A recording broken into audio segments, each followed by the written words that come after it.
So, Valentine's Day is right around the corner. But for a lot of us, it can feel less like a big celebration and more like a moment of truth.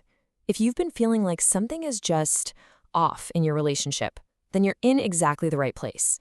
We're going to skip the fairy tales today and get right to the heart of what you really need to hear.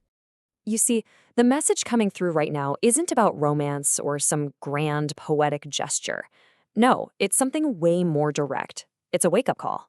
Think of it as a direct line to what your intuition has been trying to tell you for a long, long time. So that's the big question, right? What is that feeling? What is your heart trying so desperately to get you to listen to? We're going to unpack it together using a three-part message that tells a story, almost like a set of cards being laid out on the table.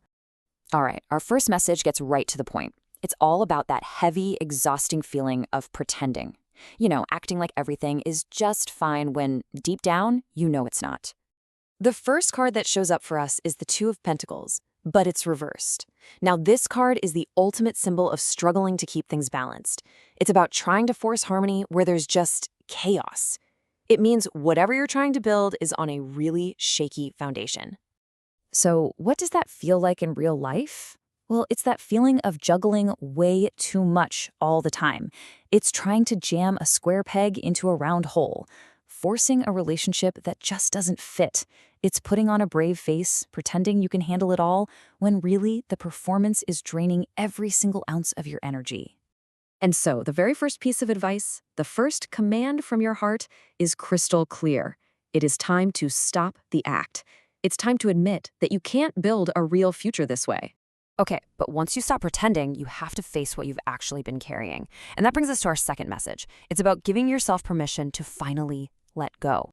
The second card is the Ten of Wands, also reversed. And wow, this is one of the most powerful images of release you can find. It's all about that moment you finally drop the overwhelming burden you've been shouldering, and a lot of the time, you've been carrying it for two people. But what is this burden really? It's the emotional labor of keeping a relationship afloat all by yourself. It's holding on to promises that, let's be honest, expired a long time ago. It's clinging to toxic patterns just because they feel familiar. And this one's tough. It's that quiet belief that you have to carry all this weight just to be worthy of love. Your heart isn't just suggesting this. It's not whispering. It is screaming it. The message couldn't be more direct. Put it down. You do not have to carry this anymore. And we have to reframe what letting go even means. It is not an admission of failure. It's not giving up. This is a profound act of survival. It's choosing yourself. So, you've stopped pretending. You've put down the heavy stuff. What happens next? Where do you go from here? Well, our final message reveals the path forward, the path toward real fulfillment. This final step is embodied by the Eight of Cups. They often call this the most honest card in the deck. It's all about having the courage to walk away from something you've invested so much in, because you know deep in your soul that it just doesn't serve you anymore. Now, this is not easy. It means leaving what's emotionally unfulfilling, even when it's painful, even if you've put years of your life into it.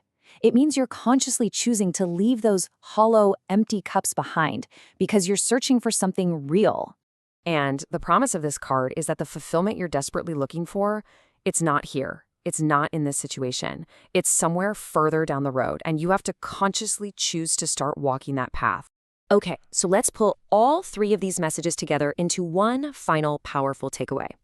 This Valentine's, the focus isn't on finding a savior, it's about becoming your own rescuer.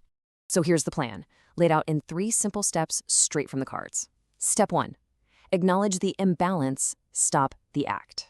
Step 2, release the burden. It was never yours to carry alone anyway. And step 3, you bravely start walking towards your own fulfillment. When you boil it all down, it comes back to one core idea. That little feeling you have, that nagging sense that something's just not right, trust it. That's your intuition. This year, you get to be the person who saves yourself. So instead of focusing on what you might lose, I want to leave you with this question. What new strength, what kind of peace, what incredible possibilities will you find when you finally stop carrying what isn't yours?